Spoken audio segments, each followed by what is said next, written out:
Assalamualaikum warahmatullahi wabarakatuh. Halo anak-anak, kita jumpa lagi dengan saya Ibu Yanti. Hai, apa kabar? Semoga kita dalam keadaan sehat, selalu ceria, dan tetap semangat. Sebelum belajar, kita berdoa dulu ya. Hari ini kita akan belajar tema 1, subtema 3, pembelajaran 3 dan 4. Untuk itu, siapkan alat tulis kalian. Anak-anak, sungguh kaya budaya Indonesia. Sebagai anak Indonesia, kita harus bersyukur dengan kekayaan ini. Kita dapat mencicipi makanan beragam, bermain permainan tradisional yang berbeda, dan tentunya mengenal kebiasaan-kebiasaan berbeda. Banyak hal yang kita bisa pelajari dari keanekaragaman itu. Anak-anak, bacalah bacaan berikut. Wahambo Batu. Tradisi lompat batu berasal dari suku Nias. Suku Nias berasal dari Pulau Nias yang terletak di sebelah barat Pulau Sumatera. Lompat batu atau dikenal dengan Wahombo Batu merupakan ciri khas masyarakat Nias. Tradisi melompat batu dilakukan oleh kaum laki-laki, khususnya pemuda. Mereka harus melompat susunan batu setinggi 2 meter dengan ketebalan 40 cm. Tradisi ini bertujuan untuk menunjukkan kekuatan dan ketangkasan para pemuda yang melakukannya.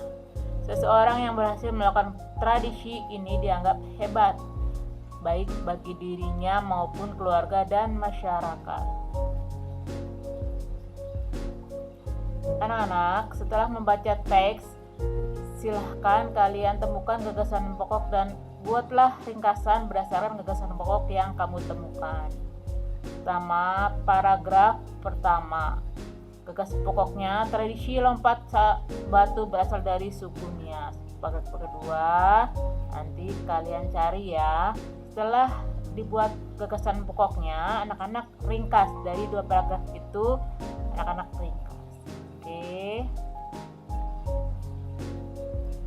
Anak-anak, pada pertemuan yang lalu kalian sudah belajar sifat-sifat bunyi dan pemantulan bunyi. Kali ini kita akan belajar penyerapan bunyi. Pemantulan bunyi dibedakan menjadi 3, yaitu pemantulan bunyi yang memperkuat bunyi asli, 2 gema, 3 gaung atau kerdang.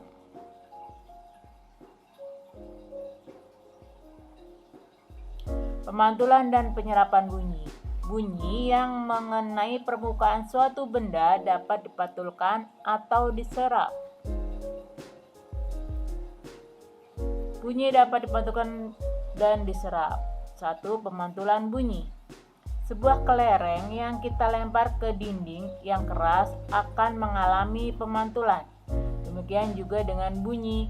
Bunyi juga dapat memantul jika dalam perambatannya dihalangi oleh benda yang permukaannya keras, seperti kayu, kaca, dinding, atau besi.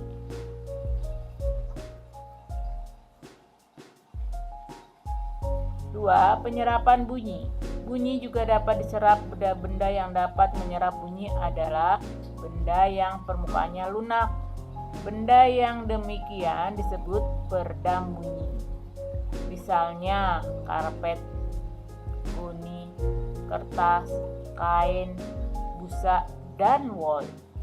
Benda-benda tersebut dapat digunakan untuk mencegah terjadinya gaung atau kerdang. Dinding dan langit-langit gedung pertemuan, studio rekaman, dan gedung bioskop dilapisi dengan bahan-bahan tersebut supaya tidak terjadi gaung atau kerdang. Anak-anak, percobaan sifat-sifat bunyi. Nama percobaan sifat bunyi. Tujuan, setelah melakukan percobaan, peserta didik mampu membuat sifat bunyi, mengalami pemantulan dan penyerapan dengan tepat. Alat dan bahan, botol atau alat lainnya yang menghasilkan bunyi seperti ember, gelas, atau kaleng. Sendok atau alat pukul. Langkahnya, 1. Ambil beberapa botol atau alat lainnya yang menghasilkan bunyi seperti ember, gelas, atau kaleng.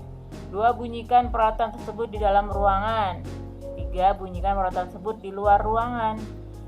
4. Catatlah hasil percobaan pada tabel. Anak-anak, ini tabel nomor 1, tempat dalam ruangan sempit, pintu tertutup. Suara terdengar sangat jelas, kurang jelas.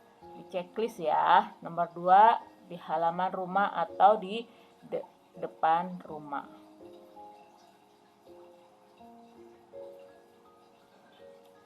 Anak-anak, kamu telah belajar dan berlatih melakukan tari bungo jumpo dari Aceh. Saat menampilkan sebuah tari, kita harus memiliki keterampilan tari agar mendapat penilaian yang baik saat pementasan tari. Keterampilan dalam sebuah tari meliputi gerakan, teknik menari, dan ekspresi. 1. Gerakan. Seluruh gerakan yang ditujukan saat menari sesuai dengan ketentuan tarian. 2. Teknik menari. A. Sikap tubuh yang sesuai dengan tarian yang dibawakan. B. Gerakan yang dibawakan sesuai dengan irama. C. Gerakan yang dibawakan sesuai dengan tempo, sehingga tarian yang ditunjukkan terlihat harmonis. 3. Ekspresi. Ekspresi dalam sebuah tarian sangat penting karena memberikan penjiwaan saat menari dengan memperhatikan jenis tarian, sehingga pesan dari tarian bisa dimengerti oleh penonton.